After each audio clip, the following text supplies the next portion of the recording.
Mukhang napaaga ang natamo na injury ni Paul George, kahit medyo hindi gaano na napabalita na malala ang kanyang injury ay tiyak naman na nag-alala pa rin ang Philadelphia 76ers, lalo na't isa na siya sa maaasahan ng koponan kasama sina Joel Embiid at ang rising star na si Tyrese Maxey.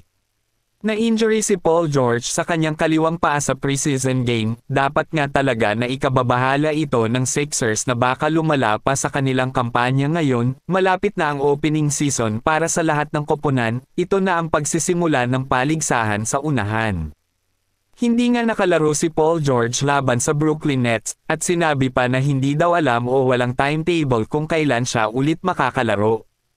9 na beses na All-Star si Paul George, isa talaga siya ngayon sa maaasahan ng koponan. Ang pagka-injury niya ay naganap sa isang defensive play sa ikalawang quarter ng laro laban sa Atlanta Hawks noong Lunes.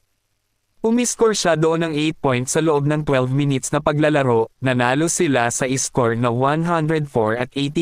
si Paul George naman talaga ay isa sa mahuhusay na manlalaro sa kanyang 20.8 points na average sa liga ay isang mataas na pananaw na yan upang pagkatiwalaan sa bawat laro, ngunit sa kabila ng kanyang pakikibaka sa liga ay tila mailap pa rin sa kanya ang kampyonato.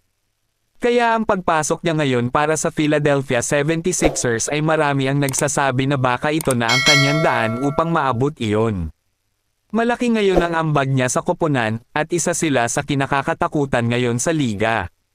Ipinagmamalaki ng koponan ang kanilang nabuo na trio, kasama si Paul George, Joel Embiid at Tyrese Maxey na sinasabi na kayang makipagsabayan sa lahat ng koponan.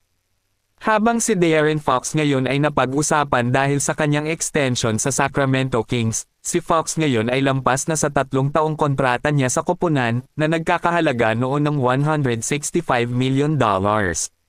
Si De'Aaron Fox, na nakatakdang maging isang libreng ahente sa 2026, ay karapat-dapat na pumirma sa 3 taong deal bago magsimula ang regular na season. Sa paghihintay para sa susunod na summer, pwede din magbubukas si Fox ng posibilidad ng isang 4 na taon, sa halagang $229 million na maximum na extension sa Kings, o isang 5 taon sa halagang $345 million na supermax deal, na sakaling mapangalanan siya sa isang All-NBA team.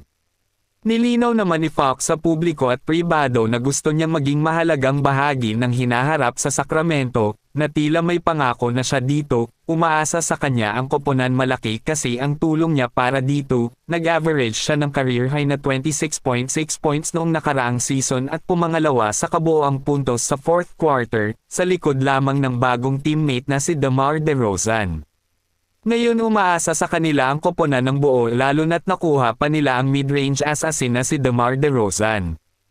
Kaya ngayon ang namumuno para sa Sacramento Kings ay gumagawa ng hakbang upang papirmahin ulit sa kanila itong si De'Aaron Fox, na masusubukan ang kanilang kampanya ngayong season kasama na si DeMar DeRozan. Buo na ngayon ang inaasahan na Big 3 ng Sacramento Kings na sina De'Aaron Fox, Domantas Sabonis at itong si DeMar DeRozan.